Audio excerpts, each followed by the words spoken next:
Assalamualaikum warahmatullahi wabarakatuh. Hai teman-teman semuanya, baiklah pada kesempatan kali ini saya dari kelompok 4 akan melakukan presentasi kelompok di mata kuliah Psikologi Perkembangan Dewasa. Sebelumnya, saya akan memperkenalkan diri terlebih dahulu. Perkenalkan, nama saya Yolanda Amarta dengan NIM PM 2202060050 dan rekan saya Jihan Faulin dengan NIM PM 2202060043 serta Rohit Eka Putra dengan NIM PM 2202060075. Baiklah, video presentasi yang akan kami sampaikan yaitu mengkaji beberapa aspek. Yang pertama, perkembangan fisik dewasa. Yang kedua, perkembangan psikis dewasa. Yang ketiga, perkembangan kognitif dewasa. Dan yang keempat, perkembangan psikososial dewasa. Silakan menyaksikan video kami. Cekidot! Perkembangan fisik dewasa. Orang dewasa berada di puncak kesehatan, kekuatan, energi, daya tahan, dan fungsi motorik. Ketajaman visual paling menonjol di usia 20 hingga 40 tahun. Pengecapan, pembauan, serta sensitivitas terhadap rasa sakit dan suhu umumnya bertahan hingga usia paling tidak 45 tahun. Namun, demikian pendengaran secara bertahap berkurang, terutama suara pada nada tinggi, mulai hilang sejak remaja dan makin jelas setelah usia 25 tahun. Mulai usia 25 tahun, perubahan pada fisik mulai terlihat.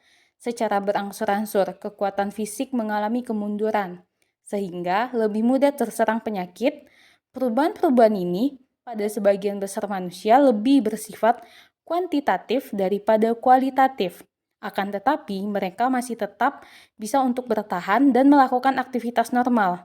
Bahkan pada orang-orang yang selalu menjaga kesehatan dan olahraga secara rutin, masih terlihat segar dan bugar. Pada perempuan, perubahan yang utama terjadi selama masa pertengahan dewasa adalah perubahan dalam hal kemampuan produktif. Mereka mulai mengalami menopause atau berhentinya menstruasi dan hilangnya kesuburan. Pada umumnya, masa menopause terjadi sekitar usia 50 tahun. Tetapi, ada juga para perempuan yang sudah mengalami menopause pada usia 40 tahun. Peristiwa menopause karena mulai berkurangnya hormon estrogen. B. Perkembangan psikis atau psikologi. Tahap perkembangan psikologi dewasa tentunya penuh lika-liku, terutama pada masa dewasa muda mulai usia 20-35 tahun. Di periode usia ini biasanya ditandai dengan semangat, aktif, fokus pada persahabatan, romansa, menjadi orang tua baru, dan berkarir. Selain perubahan pada fisik, usia dewasa muda juga menjadi tahap pematangan psikologis atau mental seseorang. Masalah seperti stres, trauma masa lalu, insecure, dan lain-lain juga menjadi masalah yang umum terjadi. Setiap individu berkembang dalam tahap psikososial. Masa dewasa awal menandai waktu ketika seseorang berusaha untuk membentuk hubungan intim. Orang dewasa yang sehat adalah orang yang dapat mencintai dan bekerja. Secara sederhana, tahap perkembangan psikologi dewasa ini ditandai dengan hubungan dan pekerjaan. Keintiman dapat diwujudkan melalui persahabatan yang erat, hubungan romantis, memulai sebuah keluarga, atau ketiganya. Rasa identitas yang kuat yang diperoleh pada tahap perkembangan awal merupakan bagian integral untuk memasuki hubungan yang intim. Mereka yang tidak memiliki rasa identitas yang kuat memiliki hubungan yang kurang memuaskan. Mereka juga cenderung lebih terisolasi secara emosional, kesepian, dan depresi. Depresi merupakan perhatian utama bagi orang dewasa berusia 20-an hingga pertengahan 30-an.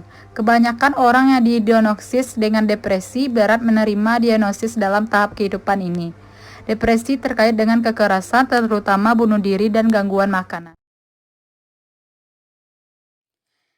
Tahap-tahap perkembangan kognitif menurut W.K. Shade, yaitu yang pertama, tahap memperoleh atau tahap ini adalah di mana anak dan remaja mempelajari suatu informasi dan keterampilan, namun sebagian besar melakukan dengan sekadar mendapatkan sebagian persiapan. untuk keterlibatan di dalam susunan masyarakat. Yang kedua, tahap pencapaian, tahap perkembangan kognitif pada orang dewasa yang berarti mereka menggunakan pengetahuan untuk mendapatkan keahlian dan kemandirian sebagaimana tujuannya yaitu untuk dirinya sendiri. Yang ketiga, tahap tanggung jawab merupakan tahap yang terjadi pada dewasa awal dan dewasa parubaya ketika mulai memikirkan tujuan jangka panjang dan masalah-masalah lainnya yang berhubungan dengan tanggung jawab mereka terhadap orang lain. Yang keempat, tahap eksekutif, yaitu di mana dewasa parubaya atau dewasa tengah mulai menghadapi banyak tingkatan hubungan yang kompleks dan mulai bertanggung jawab terhadap kehidupan sosialnya. Yang kelima, tahapan reorganisasi. Berikutnya, tahap perkembangan dalam kedewasaan yaitu antara lain masa dewasa awal. Istilah ini digunakan untuk menunjuk masa transisi dari remaja atau adolesen kepada masa kedewasaan.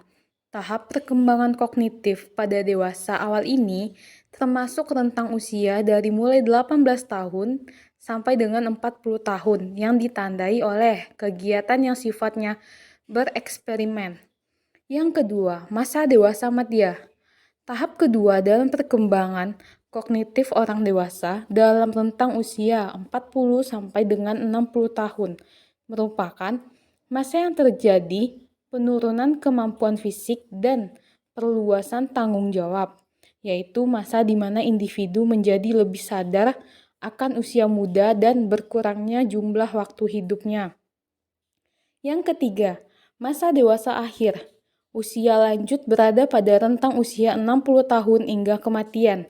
Perkembangan kognitif pada orang dewasa tahap akhir akan mengalami penurunan dalam beberapa aspek, namun beberapa aspek lain tidak terpengaruhi. Misalnya, kecepatan memproses informasi dan mengeluarkan informasi. D. Perkembangan psikososial. Pada periode dewasa awal, individu berkembang dengan lebih luas dan kompleks, khususnya dalam pembahasan sosial dan personal. Di periode dewasa awal ini, individu telah mengalami berbagai peristiwa yang mengubah daya pikir dan sikapnya. Perubahan tersebut juga dipengaruhi oleh kemampuan kognitif yang telah mencapai tingkatan optimal. Dewasa awal juga berupaya untuk tetap menghubungkan diri dengan pasangan, keluarga, karir dalam perkembangan sosialnya. Baiklah, sekian hasil dari presentasi kami. Jika masih ada kesalahan dan kekurangan dari hasil presentasi kami mohon maaf, karena di sini kami juga masih belajar. Assalamualaikum warahmatullahi wabarakatuh.